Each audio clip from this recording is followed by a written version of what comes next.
नमस्कार, मैं पंकज श्रीवास्तव और आप देख रहे हैं अमर उजाला। हमारे खास शो सत्ता के संग्राम में आप सभी का स्वागत है। हमारे इस खास पेशकश में हम बिहार की अलग अलग विधानसभा सीटों को लेकर चर्चा करते हैं। इसी क्रम में आज हम बात करेंगे जहानाबाद के मखदूमपुर सुरक्षित विधानसभा क्षेत्र के बारे में। चर्चा के लिए हमारे साथ जुड़े हैं खास मेहमान। निरंजन कुमार प्रिंस जुड़े हैं, जेडीयू के पूर्व प्रदेश सचिव हैं। विनोद कुमार जुड़े हैं, भाजपा जिला किसान प्रकोष्ठ के अध्यक्ष हैं।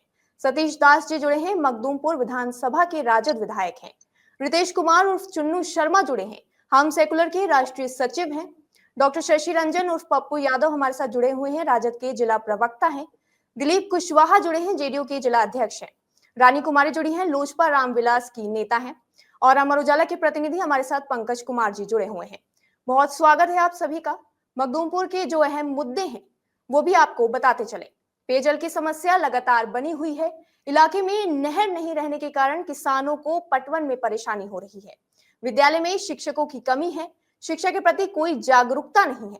बच्चे प्राइवेट स्कूलों में पढ़ने को मजबूर हैं। नगर पंचायत के मोहल्लों में गंदगी और साफ सफाई के अभाव में परेशानियां बढ़ गई हैं।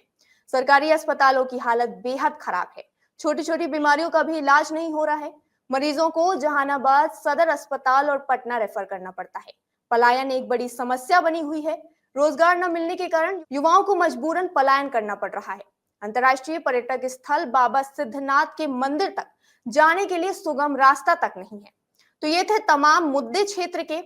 सबसे पहले इन मुद्दों पर बात करने के लिए मैं सतीश दास जी आपके पास आना चाहूंगी। आप विधायक हैं राजद के, इसी क्षेत्र के विकास का अभाव रहा है क्षेत्र में, क्या कहना चाहेंगे? क्या प्रयास किया गया आपकी ओर से? सतीश जी। पंडूरी जी, सबसे पहले तो सभी दर्शकों को नमस्कार। और मखदूमपुर के सवाल पे आज आप लोग को चर्चा करने के लिए अमर उजाला के पूरी टीम को बहुत धन्यवाद। मखदूमपुर एक बड़ा ही पटना और गया के बीच में एक महत्वपूर्ण क्षेत्र है, जो अशोककालीन इतिहास से लबालबेज है। सम्राट अशोक ने अपने पिताजी के लिए, जातक संप्रदाय के लिए गुफा का निर्माण किया, जो आज भी गुफा अपने अस्तित्व में है, जो एनसीईआरटी के बुक पर कवर पेज पर उसको देखा जा सकता है। और हमने सबसे पहले जब मखदूमपुर के हम विधायक बने 2020 नवंबर में, तो हमारी सबसे पहली प्राथमिकता थी कि हम शिक्षा को दुरुस्त करें। इसीलिए हमने अपने विधायक निधि की राशि से लगभग सभी पंचायतों में अंबेडकर पुस्तकालय बनवाने का काम किया। और कुछ पुस्तकालय तो चालू हो गए हैं और कुछ निर्माणाधीन है। तो ये काम सबसे पहले पूरे बिहार में सबसे पहला विधानसभा मखदूमपुर रहा, जहां सभी पंचायतों में डॉक्टर भीमराव अंबेडकर पुस्तकालय का निर्माण हुआ। बाद में सरकार ने जब हमारे नेता महागठबंधन के सरकार बनी और तेजस्वी यादव जी डिप्टी सीएम थे, तो उन्होंने घोषणा किया कि हर एक पंचायत, पूरे बिहार के हर एक पंचायत में एक पुस्तकालय होगा। दूसरी बात, सबसे महत्वपूर्ण चीज, पर्यटक हमारा सबसे महत्वपूर्ण रोजगार का साधन है। और बहुत सर्किट से उसको अगर जोड़ा जाए तो एक सबसे महत्वपूर्ण बराबर एक जगह है, जहां पूरी दुनिया के लोग जो राजगीर और बोधगया में आते हैं, वो बराबर हो करके ही राजगीर जाएं। ऐसे हमने सरकार से पहल की और बराबर की गुफाओं को वर्ल्ड एडवेंचर साइट में हमने शामिल करवाया। और बराबर के डेवलपमेंट के लिए जब डिप्टी सीएम और पर्यटन मंत्री तेजस्वी यादव जी के जिम्मे था, तो वहां पर रोपवे की शुरुआत की, जो रोपवे अब अंतिम चरण में है। 1-2 माह में रोपवे शुरू हो जाएगा, जिससे जो ऊपर में सिद्धेश्वर नाथ जी का जो मंदिर है, वहां तक लोगों को जाना आसान हो जाएगा। और दूसरी सबसे महत्वपूर्ण चीज जो शिक्षा के क्षेत्र में आपने कहा, तो हमारे यहाँ 2 ब्लॉक है, काको का 8 पंचायत और मखदूमपुर पूरा ब्लॉक। मखदूमपुर में अनुसूचित जाति के बच्चों के पठन पाठन को आगे बढ़ाने के लिए 720 बेड का अंबेडकर आवासीय विद्यालय धरौत में बन करके तैयार है, जहां पे 1 क्लास से लेकर के 12 क्लास के बच्चे, अनुसूचित जाति के बच्चे उसमें पठन पाठन करेंगे। वहीं काको के धरहारा स्कूलों में अभी भी शिक्षकों की दिक्कत है, शिक्षकों की कमी है, बच्चे प्राइवेट स्कूलों में जाने में मजबूर हैं। नहीं, एक चीज आप पंडुरी जी, एक चीज बता दे कि जब 17 महीने की सरकार हम लोग की बनी और 70 दिन में 2,17,000 शिक्षकों की जब बहाली हम लोगों ने किया, उसके बाद लगभग सभी हमारे हाई स्कूल, हम 32 हाई स्कूल के अध्यक्ष होते हैं, लगभग सभी हाई स्कूलों में सब्जेक्ट वाइज टीचर अवेलेबल हो गए हैं और हमारे यहाँ उपस्थितियां बढ़ी हैं। हमारे यहाँ तो मखदूमपुर का कन्या उच्च विद्यालय जो है वहां पर 2300 बच्चे रिकॉर्ड 2300 बच्चे पढ़ती हैं। ये अपने आप में पूरे बिहार में रिकॉर्ड है कि जहां पर इतनी बड़ी संख्या में बच्चियां आकर के पठन पाठन का काम करती है। हम विधायक बने तो बच्चियों के विद्यालय में पहली बार हमने सैनिटरी पैड वेंडिंग मशीन हमने लगाने का काम किया और जो क्रांतिकारी पहल रहा, जो बिहार के अब सभी बालिका विद्यालय में सरकार लगा रही है। तो और आपने शिक्षा पर हम कह रहे थे कि काको के धरहरा में आप जाकर वहां देखिए तो वहां पर भी 13 करोड़ से ज्यादा लागत की बिल्डिंगें बनी और वहां पर अति पिछड़ी जाति की बालिकाओं के लिए 520 बेड का विद्यालय चालू है। वहां एडमिशन हो गया, बच्चियां पढ़ रही आवासित होकर के। और दक्षिणी में जो अनुसूचित जाति बालिका आवासीय विद्यालय है, अम्बेडकर आवासीय विद्यालय, वहां पर भी बिल्डिंगें बन गई। अब नई बिल्डिंगों में बच्चियां रह करके पठन पाठन काज कर रही हैं और लगभग सभी हाई स्कूलों की बिल्डिंगें जहां पर जमीन का कोई सवाल नहीं था, सभी हाई स्कूल की बिल्डिंगों को हमने बनवाने का काम किया है। चाहे वो काजीसराय की बिल्डिंग हो, चाहे धरौद की बिल्डिंग हो, या फिर आपको कुमड्डी की बिल्डिंग हो, या फिर पुनादा की बिल्डिंग हो, नेथुआ पंचायत की, इन सभी इस हाई स्कूल की जो बिल्डिंगें हैं उनको बनवाने का काम किया। स्वास्थ्य पर आपने कहा तो जब हम विधायक बने तो सुखदेव प्रसाद वर्मा रेफरल अस्पताल मखदूमपुर में है, जहां सबसे पहली बार जब हम गए तो वहां देखे कि छतें चू रही थी और छत से प्लस्तर अपने आप गिर रहे थे। और वहां पर जाकर के हमने काम किया और अभी उसी कैंपस में दो बिल्डिंगें जिसमें सारे चाहे एक्सरे हो या सभी तरह की जांच हो या 200 से ज्यादा प्रकार की जो दवाएं हैं अस्पताल में मौजूद हैं और मैं स्वयं विजिट करता हूं अस्पताल और अभी भी लगातार। अस्पतालों में छोटे-छोटे इलाजों के लिए मरीजों को पटना रेफर किया जाता है। नहीं तो ये तो सरकार की गलत पॉलिसी। हमारे जब नेता स्वास्थ्य मंत्री थे तेजस्वी यादव जी, डिप्टी सीएम थे, तो उन्होंने रेफरल पॉलिसी बनाई थी कि उसमें लिखना होता था कि किन वजहों से आप इनको रेफर कर रहे हैं। लेकिन अब मंगल पांडे जी अब सरकार में है स्वास्थ्य मंत्री, वो मनमानी लोग कर रहे हैं। उनके अंदर कोई न रेफरल पॉलिसी है न कोई स्वास्थ्य नीति है। हमारे नेता 17 महीने में क्रांतिकारी काम किया कि रेफरल पॉलिसी बनाया कि कोई भी डॉक्टर रेफर करने से पहले लिखना होता था कि किन वजहों से आप रेफर कर रहे हैं हायर सेंटर में। और जी, दिलीप नहरों की जहां कुशवाहा जी आपके पास आऊंगी, सतीश जी आपके पास दोबारा वापस आऊंगी। दिलीप जी, सतीश जी ने कहा है कि सरकार की नाकामी है, जो जिला अस्पताल में अच्छे इलाज नहीं हो रहे, पटना रेफर किया जा रहा है।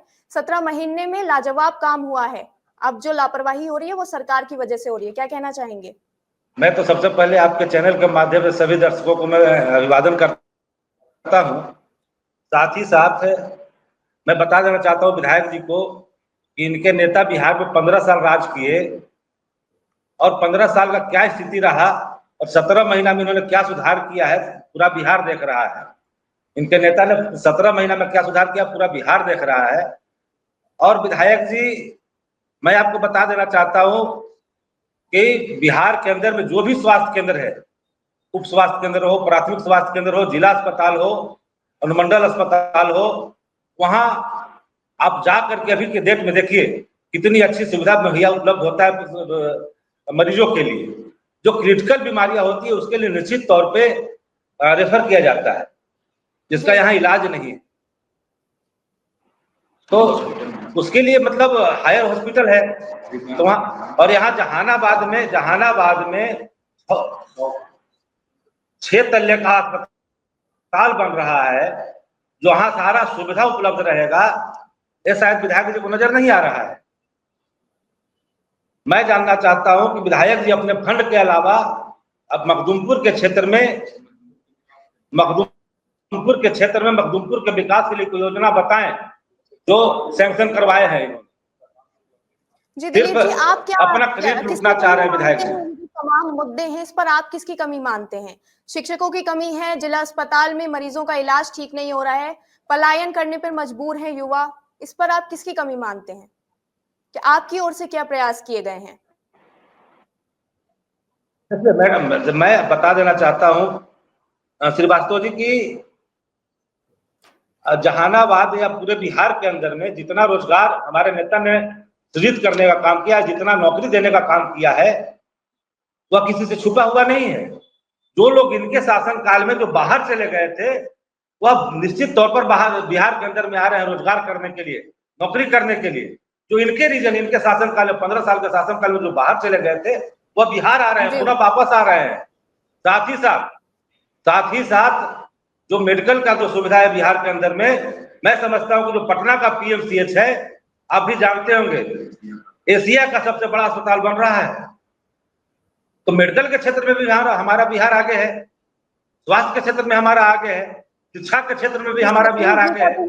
जितना बिहार के लोग काल में बेहतर काम हुआ है और अब जो लापरवाही हो रही है वो आपकी ओर से हो रही है, सरकार की ओर से हो रही है। 15 साल में तो काम ही नहीं हुआ। 17 महीने में कौन सा काम कर देंगे? 17 महीने तो मिट्टी बेचने में रह गए ये लोग। 17 महीना में तो ये लोग मिट्टी बेचने में रह गए। मंत्री बनाए, मिट्टी बेचने लगे। स्वास्थ्य मंत्री बने तो स्वास्थ्य विभाग फिर बेचने का प्रयास करने लगे। ये लोग तो अपना विधायक जो बोल रहे थे रोपवे की बात, वो 2018 में सैंक्शन हुआ था, उस समय एनडीए की सरकार थी, मार्च 2018 में। पप्पू यादव जी, आपके पास आना चाहूंगी, राजद से जुड़े। हमारी आवाज आ रही है आपके पास? जी जी दिलीप जी, मैं आपके पास दोबारा वापस आऊंगी। जी पप्पू यादव जी, आपके पास आना चाहूंगी। ये जो तमाम मुद्दों पर हम चर्चा कर रहे हैं, जिसपे अभी जेडीयू के हमारे साथ जुड़े थे, उन्होंने कहा कि ये आपकी ओर से लापरवाही की जा रही है, आप पर तमाम गंभीर आरोप लगाए हैं, क्या कहना चाहेंगे इस पे? सबसे पहले नमस्कार आपको और सभी दर्शकों को और चैनल को शुभकामनाएं और बधाई। हमारे छोटे भाई दिलीप जी जो आरोप लगा रहे थे वो उनकी अधूरी जानकारी है और कहीं न कहीं विकास का मसला सरकार के स्तर पर जुड़ा हुआ रहता है। जहानाबाद जैसे जिले में, सिर्फ मखदूमपुर ही नहीं पूरे जिले में 17-18 लाख की आबादी है और एकमात्र हॉस्पिटल सदर अस्पताल है जिसकी हालत जर्जर है। अभी निर्माण कार्य चल रहा है। दूसरी तरफ मैं आपको बता दूं कि ये सरकार की नाकामी दोहरी नीति इसलिए है क्योंकि जहानाबाद समाजवादियों का धरती है और वहां लालू प्रसाद यादव पर लोग ज्यादा भरोसा करते हैं और उनके सभी क्षेत्रों में जहानाबाद से एनडीए की हार हुई है। इसलिए माननीय मुख्यमंत्री जी और भाजपा गठबंधन के जितने सम्मानित नेता हैं जहानाबाद जिले के प्रति दोहरी नीति रखते हैं। विकास के मसले पर वहां इन लोग ध्यान नहीं देते हैं। हमारे प्रतिनिधि जो अपने स्तर से, जो विधायक लोगों का कर्तव्य होता है, जो उनका कर्म होता है, जो उनके पास ज्ञान है, उसके बदौलत ही विकास करवा रहे हैं। सरकार के तरफ से जहानाबाद को नजरअंदाज किया जाता है, बगल में नालंदा को विकास किया जाता है, पटना में ध्यान जाता है, लेकिन जहानाबाद में इस सरकार की नाकामी है, दोहरी नीति है। क्योंकि आपकी ओर से क्या प्रयास किए गए हैं? मेरे तरफ से हमारे जितने सम्मानित विधायक हैं या हमारे जितने भी सहयोगी साथी हैं, जमीनी स्तर से लेकर के सदन के मुद्दे तक एक एक पॉइंट पर आवाज उठाते हैं। सरकार को हम लोग हार मानने पर मजबूर करते हैं और उसी की बदौलत ही जहानाबाद में हम लोगों की आवाज बुलंद रहती है और कुछ विकास का मसला चालू रहता है। विधायक तीनों सीटों पर हमारे महागठबंधन के विधायक हैं, हमारे सांसद जीते हुए हैं, विधान पार्षद जीते हुए हैं। सभी निर्वाचित प्रतिनिधि मिल करके जो जमीनी पहलू, जो जनहित का मुद्दा आता है, चाहे शिक्षा का मसला हो, स्वास्थ्य का मसला हो, पर्यटन विभाग में विकास का मसला हो, इन सारी बातों को आवाज उठाने पर और संघर्ष करने के चलते ही सरकार झुकती है और थोड़ा बहुत वहां ध्यान देती है। वरना सरकार के तरफ से जहानाबाद जिले को उपेक्षित नजर से देखा जाता है, दोहरी नीति के साथ वहां व्यवहार पेश किया जाता है।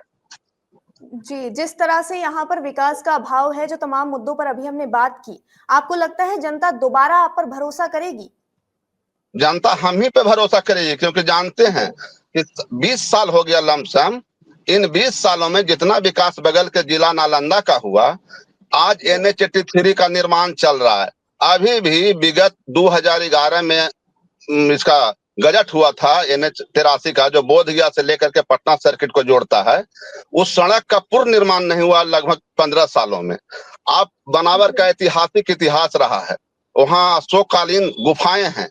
बताइए अभी तक रोपवे में कितना काम धीमा है। उसके बाद आज तक वहाँ स्वास्थ्य व्यवस्था नहीं है, जबकि सावन का महीना चल रहा है, लाखों श्रद्धालु वहाँ जाते हैं, टेम्परोरी स्वास्थ्य सेवा है। उसके बाद वहाँ न एक अच्छा ढंग का रेस्टोरेंट है, न एक मार्केट है, एक थाना बना दिया गया है और उसका एरिया 5 किलोमीटर दूर दिया गया है।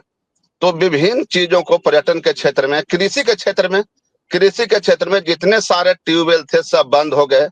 आज जो बिजली विभाग का व्यवस्था है, आप जा करके देखिए गांव के इलाकों में, पोल रात दिन तो गड़ाया है, लेकिन उसमें जो मटेरियल नहीं दिया गया, इसके चलते पोल 75 डिग्री 135 डिग्री पर लपा हुआ है, जिससे हमेशा मानवीय क्षति होती है। तो सरकार सिर्फ घोटाले पर ध्यान दे रहा है।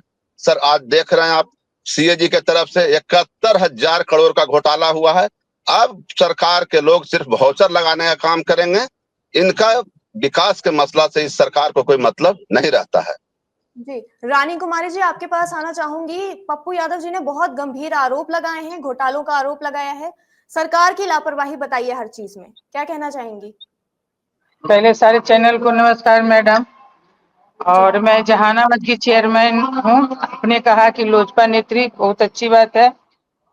आरोप जो लग रही है जहानाबाद के लिए, वो गलत आरोप लग रही है। हमारी जो एनडीए की सरकार है, वो सरकार आज के 20 साल पहले इतिहास उठा के देखिए क्या जहानाबाद की स्थिति थी, आज का क्या स्थिति है। आजकल हमारे एक एक गांव की बेटियां पढ़ रही है। ये विकास नहीं है। एक एक ग्राम में रोड से जुड़ा हुआ, ये विकास नहीं है।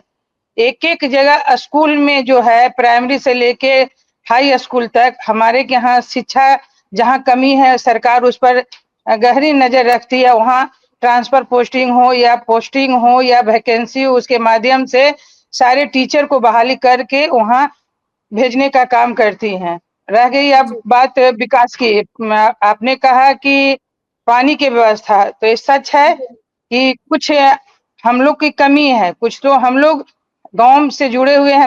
हम तो जिला परिषद के साथ अध्यक्ष है। मैं गांव और कस्बे में जाती हूँ। नल जल जो हमारे माननीय नीतीश कुमार जी जो लगाए, उसमें इतनी माने बेहतरीन योजना थी कि उसमें बिना नल लगा दिया जाता था, नल को तोड़ दिया जाता था। बताइए, जब पानी टंकी से चू जाएगा तो फिर गांव तक कैसे पानी पहुंचेगा। सरकार तो अपना काम करती है विकास के लिए, कुछ मेरी भी जिम्मेदारी होती है उस काम को हम एक नजर देखें। मेरा भी फर्ज बनता है, हम भी जनता है, कि सरकार को जो योजना आई है उस योजना को हम लाभ लें, और लाभ ही नहीं ले, उस पर अमल करें। अब रह गई बराबर की जो गुफाएं, हमारे देवों के देव महादेव, हमारे जो माननीय विधायक जी कह रहे थे, तो मैं पूछना चाहती हूँ विधायक जी से कि इनका 5 साल पूरा हो चुका है। मैंने समीक्षा बैठक में माननीय मुख्यमंत्री जी आए थे, उसमें मैं खुद देवों के देव महादेव बराबर की मैं मांग की थी माननीय मुख्यमंत्री जी से, और उन्होंने ये प्रोसीडिंग में लिख कर, और जो हमारे पर्यटक के जो टीम थी, खुद मेरे जिला परिषद ऑफिस में आकर हमसे क्वेश्चन किए या हमसे जो पूछे कि आखिर बराबर के लिए क्या आपकी मांग होनी चाहिए। मैंने कहा कि मेरी जो बराबर की पहाड़ है उसको पर्यटक से जोड़ा जाए, इसलिए कि यहाँ बेरोजगारी दूर होगी। हमारे बाबा बैठे हुए हैं हमारे चोटी पर, उनको सुविधा मिलेगी। यहाँ कल कारखाने जुड़ेंगे, यहाँ राजगीर और बोध गया से जुड़ेंगे। तो मैं यहाँ पर आपके चैनल से कहना चाहती हूँ कि मैं खुद मांगी तो माननीय जो मुख्यमंत्री जी हैं, उसी दिन उन्होंने 4 करोड़ रुपया देने का काम किए। अभी आप देखे होंगे, फिलहाल माननीय मुख्यमंत्री जी दौड़ के आए, उनको क्या लगा, जो बराबर ना उनकी कोई व्यवस्था थी अपनी, माने याद उनको हो सकता है कुछ याद आया होगा, तो उन्होंने बराबर की गुफाएं में जाने का काम किए, और उस गुफाओं के जो कमी थी उन्होंने पदाधिकारी से अवगत कराया कि जो कमी है उसको पूरा किया जाए। रह गई बात विधायक जी जो कह रहे हैं कि सरकार की निकम्मी है, तो आपकी जो निकम्मी है 5 साल जो रहे हैं, जो जनता मखदूमपुर की चिल्ला रही है, क्यों चिल्ला रही है? आप पुस्तकालय भवन दिए, तो क्या बाबा साहब भीम अम्बेडकर पुस्तकालय भवन में आपने एक टीचर बहाली किए? पुस्तक भवन बनाने से बच्चे पढ़ नहीं पाएंगे, वहाँ टीचर की आवश्यकता है। क्या आप व्यवस्था दिए? उस अगर पुस्तक भवन बना है। जी रानी जी, आपके पास दोबारा आऊंगी। सतीश जी, क्या कहना चाहेंगे इस पर? देखिए, चेयरमैन मैडम ने सही कहा। पहले तो पुस्तकालय भवन हमने अपने पहल से बनाई, अब सरकार उसको अगर रजिस्ट्रेशन करेगी तो लाइब्रेरियन की बहाली, लगभग 20 साल से लाइब्रेरियन की बहाली बिहार में नहीं हुई है।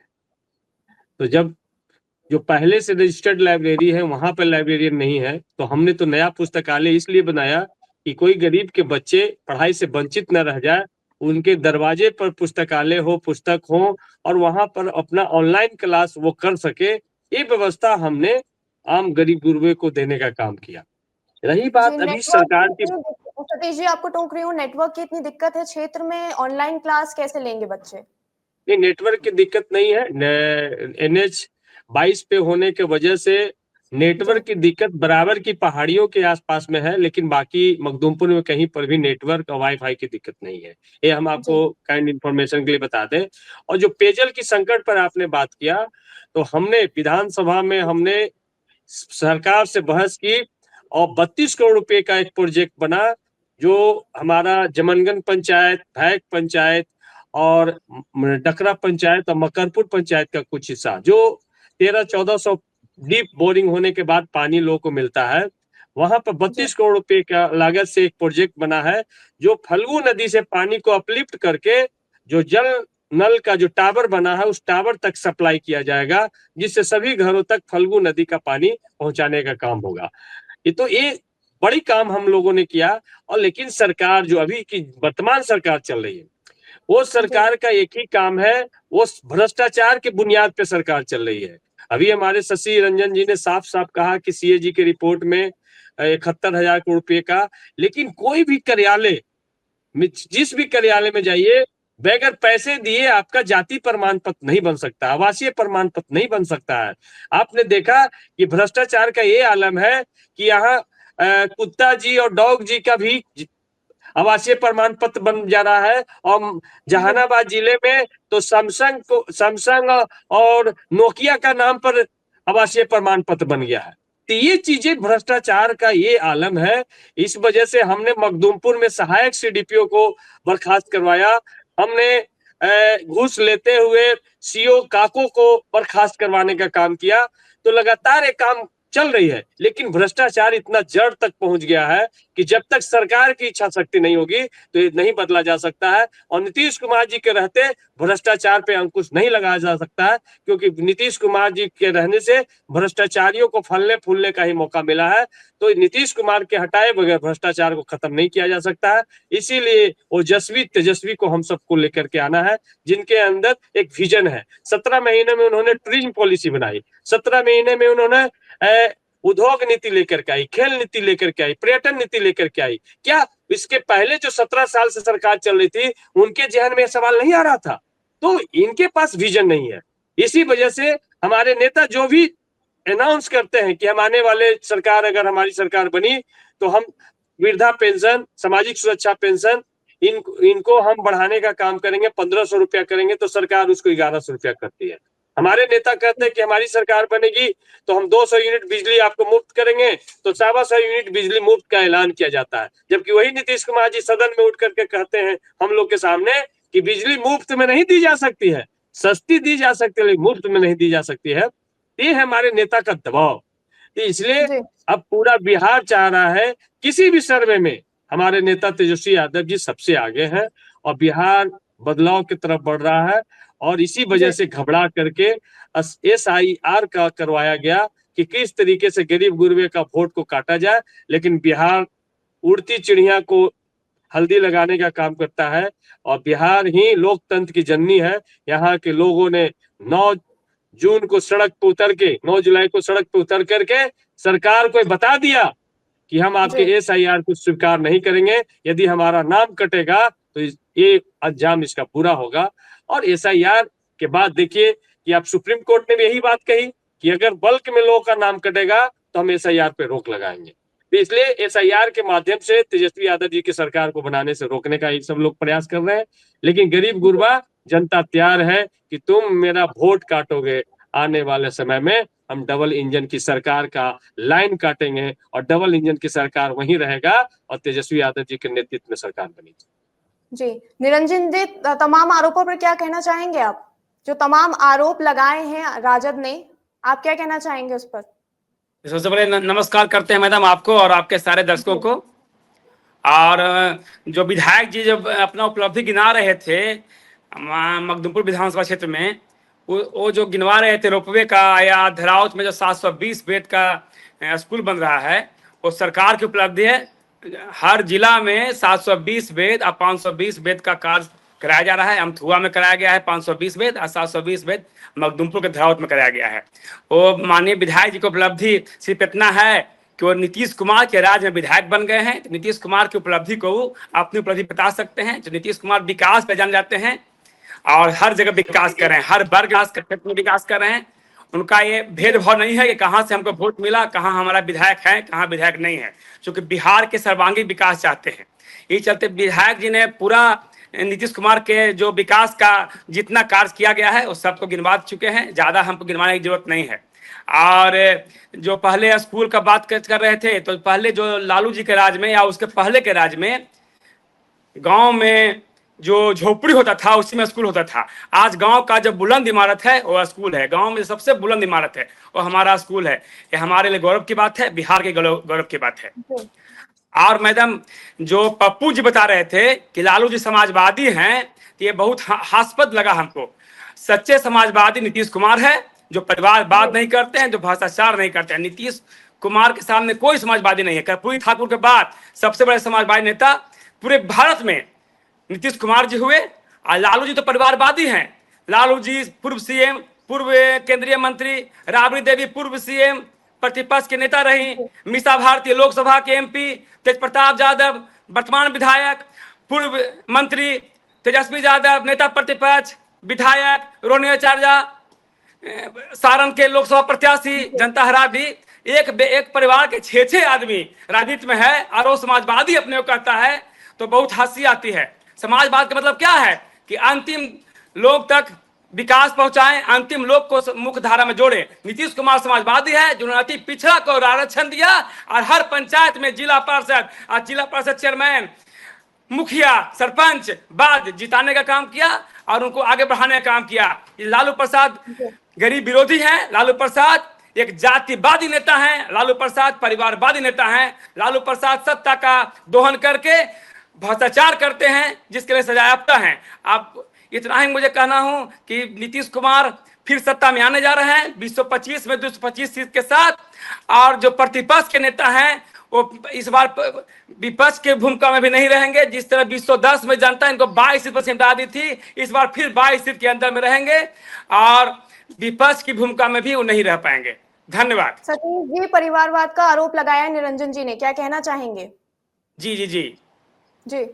नीतीश कुमार का कोई भाई भतीजा, भगना भगनी, बेटा भतीजा कोई राजनीति में नहीं है। नीतीश कुमार का मोरल है, सिद्धांत है। सतीश जी क्या कहना चाहेंगे परिवारवाद के आरोप पे? निरंजन जी को बता दें, लालू प्रसाद यादव जी का परिवार सतीश दास है। लालू प्रसाद यादव जी का परिवार उदय नारायण चौधरी है, सिचंदर राम है, भगवतिया देवी लालू प्रसाद यादव जी के परिवार हैं।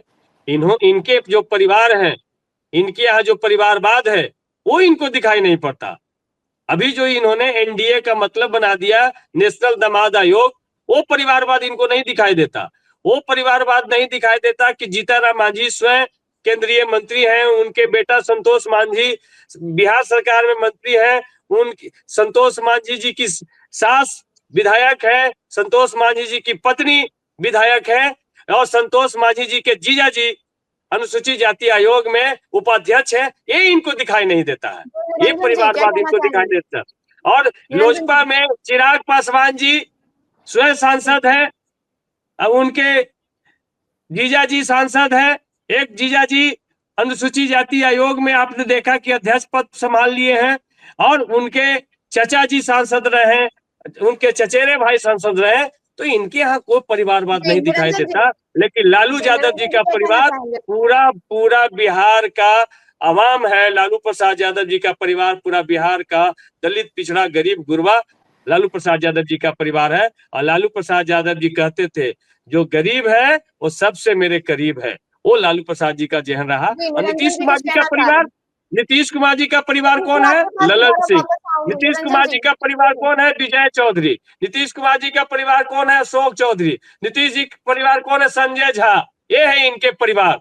लेकिन क्या कोई एक दलित, पिछड़ा, अति पिछड़ा नीतीश कुमार जी के साथ बैठाने के लिए तैयार है नीतीश कुमार जी? आज पूरा का पूरा नीतीश कुमार जी बिहार की सत्ता को सामंतियों के हाथ में सौंप दिया। जी सतीश जी, उनका जवाब तो सुनने दीजिए। जी निरंजन जी। हाँ मैडम, मैडम नीति लालू जी का साथी बाल बच्चा है ना, तो साथ में लड़ेगा। 243 सीट पर तो सतीश दास को लड़ना ही पड़ेगा, या सुखदार दास जी को लड़ना ही पड़ेगा। जो लड़े सूर्य जी को लड़ना ही पड़ेगा। उनके बाल बच्चा की संख्या 7 है मैदान, तो 7 के बाद तो उनको कहाड़ी करवाना ना किसी से, सबसे कैसे कराएं। लेकिन नीतीश कुमार पर कोई आरोप नहीं लगा रहे हैं। आरोप लगा रहे हैं मेरे गठबंधन के चिराग पासवान जी पर और हमारे नेता गठबंधन के हम पार्टी के जीतन राम मांझी पर। हम नीतीश कुमार को अपन आदर्श बता रहे हैं, हम पूरे गठबंधन के सहयोगी के बारे में नहीं बता रहे हैं मैडम। नीतीश कुमार पर एक आरोप नहीं लगेगा, और नीतीश कुमार ने जिनको भी सरकार में रखा उनकी उपयोगिता है, चलते रख रहे हैं। और जहां तो दलित की बात है तो अशोक चौधरी दलित ही हैं। वो अशोक चौधरी महावीर चौधरी जी के बेटा हैं और दलित हैं। नहीं, जैसे सुबेदार दास जी दलित नहीं, थे, जिनको हटा करके इनको रखा निरंजन जी, गया जी। निरंजन जी, अशोक चौधरी जी आरएसएस कोटा से हैं, उन्होंने स्वयं कहा है। नहीं, उन्होंने अपने दामाद के बारे में बोला था, कुणाल साहब के बेटा के बारे तो में, भाई अपने लिए उनका नहीं बोला था। दामाद आरएसएस, उनका दामाद आरएसएस कोटा से होगा तो उनका ससुर आरएसएस कोटा से नहीं होगा। ससुर जी पहले ही से उनको परिचय की जरूरत नहीं है, पहले से ही कांग्रेस के जमाने से ही प्रदेश अध्यक्ष रह चुके हैं। उसके बाद हमारे पार्टी में आए, सम्मानित हमारे नेता हैं। चलिए धन्यवाद। जी पंकज जी, आपके पास आना चाहूंगी। जमीनी स्तर पर क्या मुद्दे हैं? क्षेत्र के तमाम मुद्दों पर हमने बात करी है, आप बताएं जमीनी स्तर पर और क्या मुद्दे हैं क्षेत्र में। पंकज जी। जमीनी स्तर पर मखदुमपुर विधानसभा क्षेत्र में सबसे महत्वपूर्ण शिक्षा है। शिक्षक भी हैं, स्कूल भवन भी हैं, लेकिन गुणवत्तापूर्ण शिक्षा नहीं मिलने के कारण बच्चों का पलायन जो है प्राइवेट स्कूल में हो रहा है। इस पर ध्यान देने की आवश्यकता है। सबसे बड़ी समस्या है पटवन का। किसान, वर्षा नहीं होती है, फिलहाल धान का सीजन चल रहा है, ऐसी स्थिति में किसानों को मोटर से किसी तरह से अपना धान रोपनी करने को मजबूर होने पड़ रहा है। नहर नहीं है इस इलाके में, नहर की आवश्यकता है। सबसे बड़ी चीज है मखदुमपुर तीर्थ स्थल है और इसको अंतर्राष्ट्रीय पर्यटक स्थल बनाया गया था, लेकिन अब तक वह दर्जा नहीं मिल पाया है, ताकि यहाँ बाहर से पर्यटक आए और यहाँ रोजगार का सृजन हो सके। यहाँ जरूरत है रोजगार सृजन के लिए पर्यटक स्थल को बृहत रूप देने का। यहाँ जरूरत है जो बराबर जो सड़क आती है उसकी चौड़ीकरण करने का। पहाड़ पर जो बाबा सिद्धनाथ है वहां जाने के लिए सुगम रास्ता बनाने का। जो रोपवे का कार्य कछुआ के चाल से चल रहा है उसको जल्द से जल्द तैयार करने का। हालांकि 2 दिन पूर्व मुख्यमंत्री अचानक पहुंचे थे बराबर हैं, उन्होंने आश्वासन दिया कि जल्द से जल्द यहाँ रोपवे को तैयार कर लिया जाएगा, जो यहाँ गुफा है उसको विकसित किया जाएगा। अब देखना है कि आने वाले दिनों में कितना विकसित हो पाता है बराबर और मखदुमपुर का इलाका।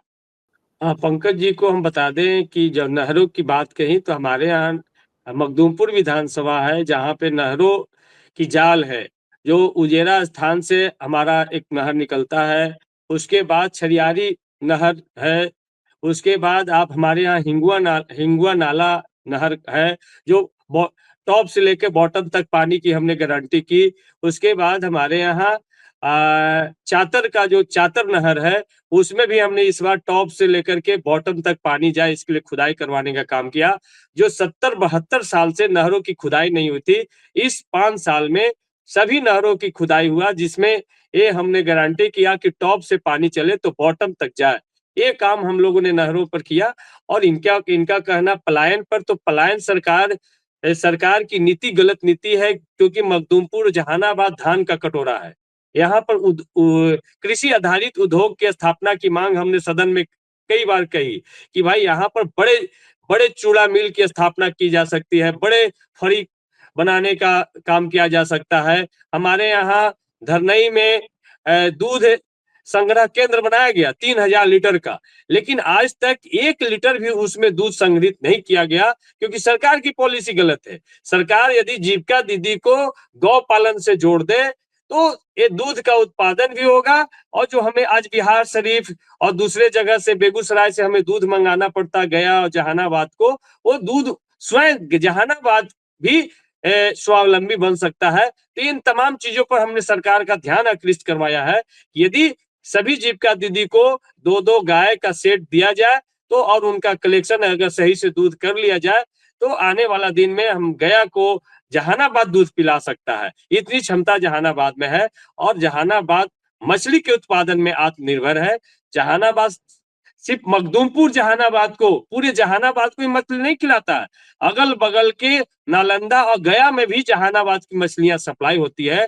ये हम लोग मत्स्य पालन में हम आत्मनिर्भर हुए हैं और मत्स्य पालन में मखदूमपुर का उत्पादन दूसरे जिलों में जा रहा है। ये मखदूमपुर का एक अपने आप में एक उपलब्धि है।